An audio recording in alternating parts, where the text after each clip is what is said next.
For the 2019 model year, the Volkswagen Jetta enters its 7th generation, and this car is based upon the MQB platform, the same platform that underpins the Golf, the Atlas, the Tiguan, so many new products, and now this Jetta can enter into that family as well.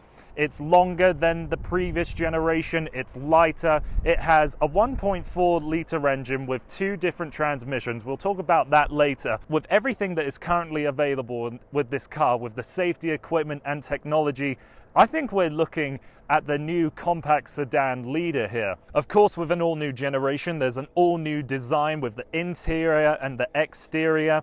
The exterior design is one of the biggest upgrades to what the previous generation of Jetta was. The styling of that car was as bland as a stale piece of bread.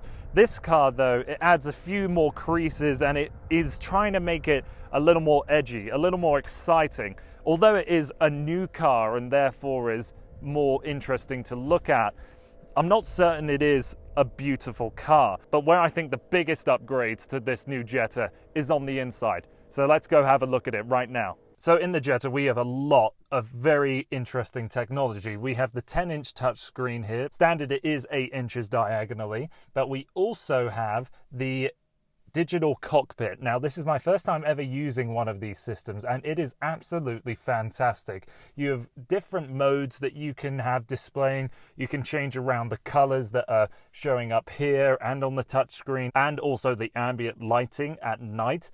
Driving this car when it's dark out is a joyous experience. There's certainly a theme with all of the things you interact with the car. They're very driver focused. You can see the screen is angled slightly towards me.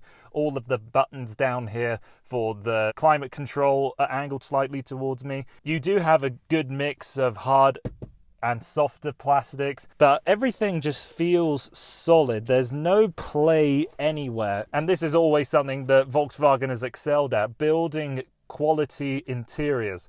I'm not so sure about this layout here though, where the buttons should be on the other side for the right-hand drive market. It just seems a little lazy to me. I would prefer to see nothing there at all instead of trying to go for this symmetry. It just makes it look like the car is missing features, although this is packed to the brim with all of the technology.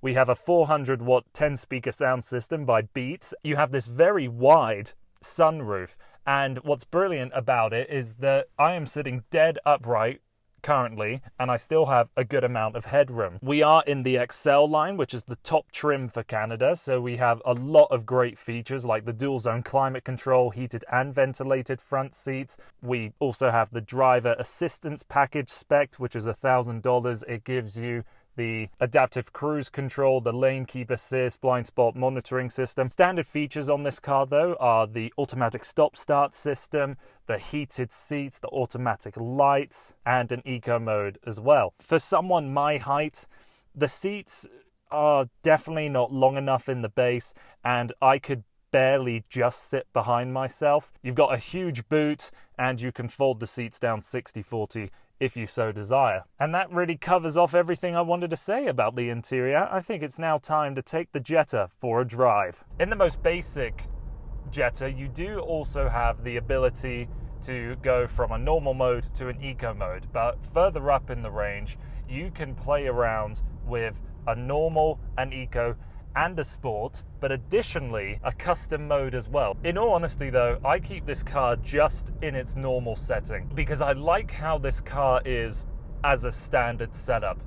The steering is light and gentle. It's incredibly easy to drive. The 1.4 is rather quite responsive in of itself. That's one of the most surprising things about this, is that the 1.4 turbocharged engine that produces 147 horsepower and 184 pound-feet of torque feels bigger. It feels like it's a more powerful engine that will either come with a 6-speed manual or an 8-speed automatic. They've gotten rid of the 6-speed dual clutch, so this one here is a traditional torque converter. Volkswagen claims that the fuel economy for both of these transmissions is exactly the same, which is a very rare thing to find in this industry. Another thing with the volume knob, the power button isn't fixed in place. So wherever you turn, that's where the power button points. And if you're slightly OCD like me, or even more, this is going to drive you mad. Of course, you do have buttons on the steering wheel that can control the volume up and down, but it's just so instinctive to me to turn down the volume by turning a dial. And it's a habit I really need to kick myself out of. For the all-new Jetta, the starting price is just under $21,000. For this car that you see here, we're looking at just over $30,000 with the inclusion of the automatic transmission and the driver assistance package. Now, although this is the priciest Jetta you can currently buy, at no point did it seem overpriced to me. There's so much technology, so much equipment that it represents a really strong value for this car. And even though the base car might not have all of the same technology, it's still going to have the same capable powertrain and the brilliantly put together interior.